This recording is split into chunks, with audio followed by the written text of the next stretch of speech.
बिस्मिल्लाहिर्रहमानिर्रहीम। अस्सलाम वालेकुम। लर्निंग प्लेटफॉर्म के साथ मैं हूँ री जवान। खुश आमदीद करती हूँ आपको एक दफ़ा फिर अपने चैनल पे।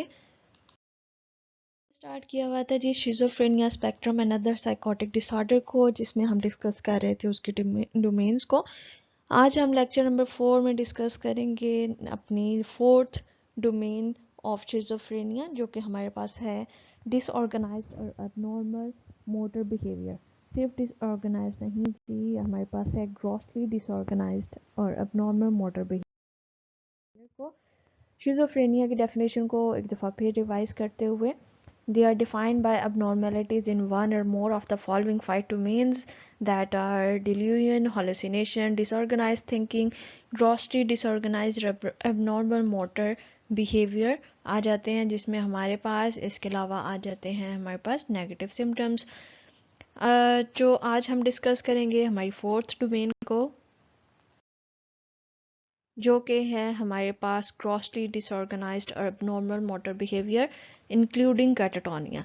अच्छा, कैटाटोनिया पे मैं एक अलग से लेक्चर बनाऊंगी, ठीक है। कैटाटोनिया हम इसमें डिटेल में डिस्कस नहीं करेंगे। कैटाटोनिया पे मैं एक अलग से डिटेल वीडियो अपलोड करूंगी, और आज सिर्फ हम लिमिटेड सा कैटाटोनिया पढ़ेंगे जो कि हमें शिज़ोफ्रेनिया में नीड है जिसकी नीड है, ठीक है। और हमारे पास आ जाती है जी ग्रॉसरी डिसऑर्गेनाइज्ड और नॉर्मल मोटर बिहेवियर। ग्रॉसरी क्या क्या मतलब है जी? ग्रॉसली आपके पास इसका मतलब होता है ओवरऑल या ऑल बॉडी, यानी पूरी बॉडी के किसी भी पार्ट में एबनॉर्मल मोटर बिहेवियर शो करेगा पेशेंट, ठीक है, या डिसऑर्गेनाइज्ड मोटर बिहेवियर शो होगा पेशेंट का, तो वो हमारे पास इसकी शिज़ोफ्रेनिया की एक सिम्टम या एक डोमेन आ जाती है। ये जो आपके पास सिम्टम है, ये जो आपके पास डोमेन है, ये आपके पास नेगेटिव सिम्टम है। ये एक नॉर्मल पर्सन इसको एक्सपीरियंस नहीं करता, और ना ही ये नॉर्मल पर्सन में पाई जाती है। Grossly disorganised abnormal motor behavior may manifest in itself in a variety of way। कह रहे हैं कि आपके पास ये वैरायटी ऑफ वेज में शो हो सकती है। रेंज कहाँ से है? From childhood, child like silliness. Silliness होता है जी आपके पास पागलपन, जैसे कि बच्चे हरकतें कर रहे होते हैं, उस हरकतों से लेकर अनप्रिडिक्टेबल एजिटेशन। एजिटेशन होती है आपके पास तहरीक, और अनप्रिडिक्टेबल एजिटेशन होगी यानी आप उसको ये तसव्वुर नहीं कर रहे होंगे कि आपके सामने बैठा हुआ शख्स किस वक्त क्या आपके उसके बॉडी में कौन सी एजिटेशन हो, कौन सी मोटिवेशन या मूवमेंट हो जाए, ठीक है, उस पेशेंट के बॉडी में उसके किसी भी पार्ट में अजीबोगरीब सी, ऑड सी, अनप्रिडिक्टेबल एजिटेशन होना स्टार्ट हो जाती है। इसके अलावा चाइल्डहुड सिलीनेस भी हो सकता है उस पेशेंट में। और ये है कि जी प्रॉब्लम में भी noted in any form of goal directed behaviour. Problem कैसे नोट किया जाएगा कि आपके पास जो गोल डायरेक्टेड बिहेवियर है उसमें प्रॉब्लम आ रही होती है पेशेंट को। इसके अलावा leading difficulty in performing activities of daily living. जितनी भी वो एक्टिविटीज़ डेली परफॉर्म कर रहा है उसमें भी उसको डिफ़िकल्टी आएंगी। यानी अगर एक लड़की को ये प्रॉब्लम है, ग्रॉसरी डिसऑर्गेनाइज्ड या एबनॉर्मल मोटर बिहेवियर की प्रॉब्लम है, तो वो अगर सुबह जाती है, उठती है, कॉलेज जाती है, जो भी उसकी डेली रूटीन होती है, डेली हसल्स होते हैं, उनमें उसको प्रॉब्लम आएगी। ना तो वो प्रॉपरली जो है वो अपने आप को उस चीज़ में फिट कर पाएगी, ठीक है, जैसे कि उसकी रूटीन पहले से चल रही थी वैसी नहीं चलेगी, और उसको उसमें प्रॉब्लम, उसको मेंटेन करने में उसको प्रॉब्लम आएगी कि वो ना तो सुबह उठ सकेगी, हो सकता है वो कॉलेज या स्कूल में जहाँ भी वो जा रही है वहाँ पे भी उसको प्रॉब्लम आए, क्लास रूम में बैठने में भी उसको प्रॉब्लम आए, ठीक है। तो डिफरेंट किस्म की प्रॉब्लम्स आ सकती हैं। ये तो ज़रूरी नहीं है कि स्कूल गोइंग चिल्ड्रंस हो, आपके पास कोई भी ऑफिस गोइंग कोई भी इंसान आप ले सकते हैं, ठीक है। तो उसको जो डेली लाइफ एक्टिविटीज़ होती हैं उसको परफॉर्म करने में प्रॉब्लम आती हैं। इसके अलावा गोल डायरेक्टेड बिहेवियर में भी प्रॉब्लम आती है। जैसे कि हम डेली लाइफ से एग्जांपल ले लेते हैं कि एक बंदा है, उसने अपना गोल सेट किया है कि आज मैंने जो है वो 5 वक्त नमाज भी पढ़नी है। आज मैंने डिफरेंट उसने काम अपने लिस्ट बना ली है कि आज मैंने ये भी करना है, ये भी करना है, ये भी करना है, ये भी करना है, और बहुत सारे काम करने हैं, ठीक है। तो आज ये मैं सारे काम ख़त्म करके रहूँगा। लेकिन क्या होता है कि जब ये तो वो कर लेता है, लेकिन यहाँ पे जब वो आता है तो उसको प्रॉब्लम हो जाती है कोई भी किसी भी किस्म की, यानी उसकी बॉडी में ऐसी मूवमेंट स्टार्ट हो जाती हैं जिसकी वजह से वो इसको परफॉर्म नहीं कर पाता। जब वो इसको परफॉर्म नहीं कर पाएगा, यहाँ पे प्रॉब्लम आएगी, तो नेक्स्ट भी जो है आपके पास वो अफेक्ट होंगे, तो उसका जो गोल होगा वो अचीव नहीं कर पाएगा, ठीक है। उसका गोल क्या था कि वो ये तमाम एक्टिविटीज़ को परफॉर्म करे। तो क्या होगा कि अगर एक में डिफ़िकल्टी आएगी किसी भी एक लेवल पे, तो नेक्स्ट सारे लेवल उसके डिस्टर्ब होंगे, तो उसका जो गोल है वो अचीव नहीं हो पाएगा, ठीक है। तो ये आपके पास है गोल डायरेक्टेड बिहेवियर में भी उसको प्रॉब्लम आ रही होती है। नेक्स्ट है जी catatonia. Catatonic behaviour is a mark decreased in. अच्छा जी, पहले इस बिहेवियर को इस लाइन को स्टार्ट करने से पहले मैं आपको बता दूं कि कैटाटोनिया होता क्या है। कैटाटोनिया होता है आपके पास एबनॉर्मल मूवमेंट और बिहेवियर किसी भी इंसान का।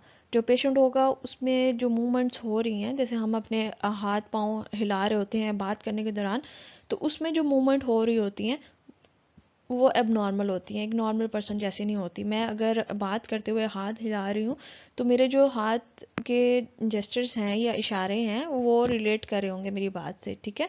लेकिन जो शिज़ोफ्रेनिया का पेशेंट होता है उसमें जो मूवमेंट हो रही होती है वो एबनॉर्मल होती है। इसके अलावा उसका जो बिहेवियर होता है वो भी एबनॉर्मल होता है। क्यों एबनॉर्मल होता है?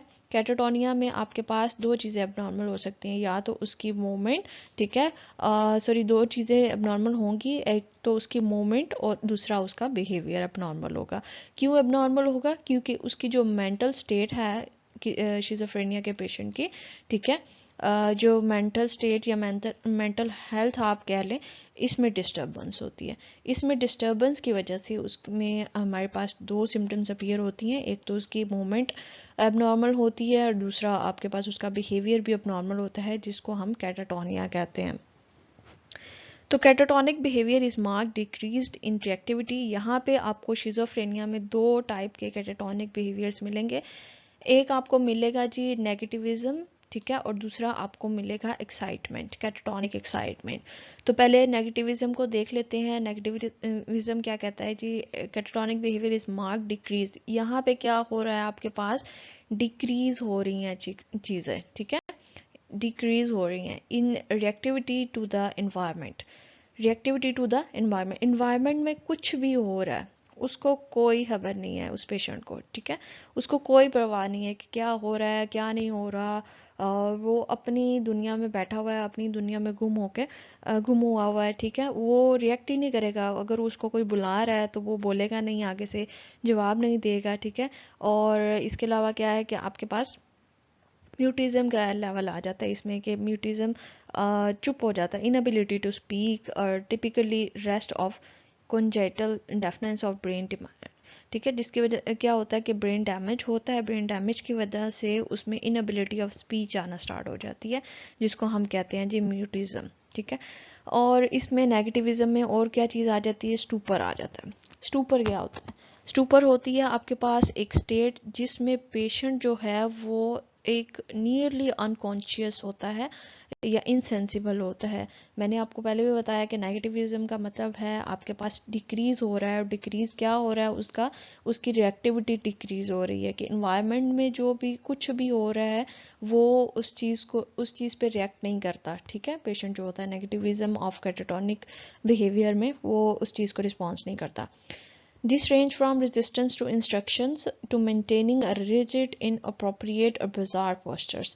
ये देखें जी क्या क्या हो सकता है इसमें, कि maintaining a rigid, inappropriate posture, ठीक है। एक तो वो वहीं पे एक आम मैं ज़बान में अगर आपको इस तरह की एग्जांपल दूं कि आप उससे क्वेश्चन कर रहे हैं, आपके पास पेशेंट आया हुआ है, ठीक है, आप उससे क्वेश्चन पे क्वेश्चन कर रहे हैं लेकिन वो आपको रिस्पांस ही नहीं दे रहा है। रिजिड मेंटेनेंस उसने अपने आप को किया हुआ है, बिल्कुल रिजिड किया हुआ है, ठीक है। और इसके अलावा इन अप्रोप्रिएट और बिजार पोस्चर्स, और बहुत ही अजीबोगरीब किस्म के पोस्चर्स बनाएगा। जैसे वो आप कह सकते हैं कि इसको आगे मैं एक्सप्लेन करूँगी, ठीक है। किस तरह के पोस्चर्स बनाएगा कि आप क्वेश्चन कर रहे हैं उसके कि आपकी एज क्या है, तो वो क्या कर रहा है कि अजीबो गरीब किस्म के पोस्चर्स अपने मुंह के बना रहा है, जैसे वो गुस्से में है, जैसे उसको दर्द हो गया है, ठीक है। इस तरह उस कंडीशन में जो हमारे फेस के पोस्चर्स बन रहे होते हैं ना, उस किस्म के आपके पास जेस्चर्स उसके आएंगे, फेशियल एक्सप्रेशंस आएंगे पेशेंट के। To a complete lack of verbal and motor response, ये पहले भी बता चुकी हूँ कि आप क्वेश्चन पे क्वेश्चन करेंगे लेकिन उसका वर्बल और मोटर रिस्पॉन्स नहीं आएगा, उसको हम म्यूटिज्म एंड स्टूपर कहते हैं। नेक्स्ट हमारे पास आ जाती है कैटाटोनिक एक्साइटमेंट। यहाँ पे डिक्रीज था तो यहाँ पे इंक्रीज होगा। Excessive motor activities without obsessive case, किसी भी कोई काज नहीं होगा लेकिन उसकी जो रिएक्टिविटी है वो एक पीक लेवल पे होगी, एक एक्साइटेड लेवल पे होगी, ठीक है। लेकिन वो एक्साइटमेंट जो होगी वो पर्पसलेस होगी, उसका कोई पर्पस ही नहीं होगा, ठीक है। आपने नहीं भी बुलाया उसको तब भी वो आपके जो है ना वो आपको बातें बताता जाएगा, अजीबो गरीब सा बिहेवियर होगा, ठीक है। आपको बुला बुला के आपको बताएगा, या फिर कोई भी काम नहीं भी करने वाला होगा वो उसको भी करेगा, तो इसकी वजह से एंड पे उसको नुकसान ही होता है। Other features are repetitive stereotype movements आती हैं हमारे पास, रिपीटेटिव स्टीरियोटाइप मूवमेंट्स। इसके अलावा आ जाती हैं स्ट्रेडिंग, ग्रिम्सिंग। आपके पास ऐसे ही पोस्चर्स आते हैं जैसे पेन वाले पोस्चर्स होते हैं, इसके अलावा सॉरी एक्सप्रेशंस होते हैं। इसके अलावा जो हैं वो स्ट्रांगली डिसलाइक के एक्सप्रेशन वो आपको दे सकता है। जैसे आपने क्वेश्चन उससे किया है कि आप क्या आप जो है वो आपको क्या पसंद है, तो आपकी तरफ इस तरह से देखेगा कि जैसे वो आपको आपके क्वेश्चन को डिसलाइक कर रहा है, ठीक है। इसके अलावा म्यूटिज्म को हम डिस्कस कर चुके हैं, इकोइंग ऑफ स्पीच। तो इको क्या होती है, आपके पास किसी भी आवाज़ का रिपीट होना, तो उसकी जो स्पीच है उसमें रिपीटेशन पाई जाएगी। Although catatonia has historically been associated with schizophrenia, से ये historically associated है, लेकिन कैटाटोनिक सिम्टम्स जो हैं आपके पास वो नॉन स्पेसिफिक है। क्यों नॉन स्पेसिफिक है शिजोफ्रेनिया में?